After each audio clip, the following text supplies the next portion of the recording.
আসসালামু আলাইকুম রহমতুল্লাহ বারকাত। Good evening. আমি ইতিহাস মন্ডল বলছি। এর আগের ভিডিওতে বলেছি যে বাংলাদেশ থেকে ইউরিয়া সার রপ্তানি করা যায় 100% শিওর, চ্যালেঞ্জ দিয়ে আমি এটা বলেছি। এটা আগে বলছিলাম আমদানি করা যা লাগবে না, আর এখন বলতেছি রপ্তানি করা যায়। হ্যাঁ, গ্যাস ক্যাপটিভে দিয়েছে, যেখানে দেশের কোনো লাভ নাই, লোকসান যেখানে।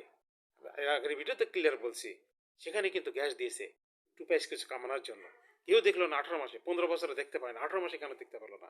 এভাবে কিন্তু দেশ চলতেছে। এই ইউনুস সাহেব যার যাদের নিয়ে আসছে পিকনিক পার্টির লোক, এবং যাদের উপর নির্ভর করেছিলেন, সেই খলিল আর জলিল, আলাউদ্দিন সালাউদ্দিন, এই দুর্নীতির জনক ফজল কবির খান, এরা কিন্তু শেষ করে দিল।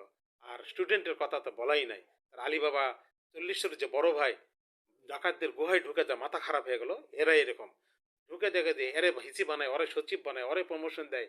শুধু টাকা আর টাকা, যারা জীবনে লাখ টাকা দেখে না তারা শত শত কোটি টাকা দেখলো সর্বনাশ। মাঝখান থেকে আওয়ামী লীগ যেটা 15 বছর পারেনি ইউনুস সাহেবকে অমান অবদস্ত করতে, 18 মাসে কিন্তু এরা সেটাই করে দিল।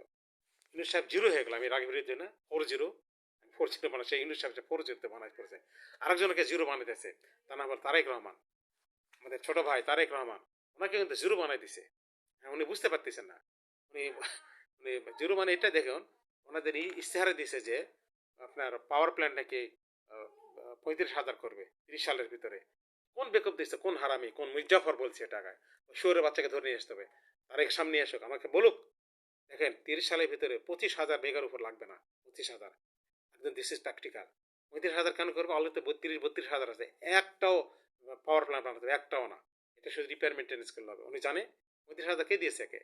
এই যে ডুবানোর জন্য ইউনুস সাহেবকে যেভাবে জিরো বানাচ্ছে, তারাকে সে একইভাবে দিয়েছে। হাসিনাকে যেভাবে ডুবাইছে, দেশটাকে ডুবাইছে যে হারামিরা, এই কথাটা পরে বলবো আমি, আপনি ধরে এখন শেয়ার ধরে রাখেন। যে আর দেখুন ফ্যামিলি কার্ডের কথা যেটা বলতেছে, তুমি ট্যাক্স জিডিপি রেশিও তো বাড়াতে হবে কিভাবে? কোথায় বাড়াছো? কিভাবে বাড়াবে? কোন কোন আইটেমে বাড়াবে? এই যেগুলো দিতে হবে। কোন সময় 4 কোটি লোক দিতে হবে না, 2 কোটি লোক দেন, 2,000 করে দেন, 4,000, 4 ভাঙ 48,000। আর ওইদিকে সরকারি যে বেতন ভাতা বৃদ্ধি হবে, 1,00,000 কোটি টাকা নাই, 50,000, 50% বাড়ান। ওখানে 50,000, 1,00,000 কোটি টাকা আপনি ইজি বাড়াতে পারবেন যদি ট্যাক্স একটু বাড়ায় দেওয়া যায়। এটা হলো ইজি সলিউশন আসে।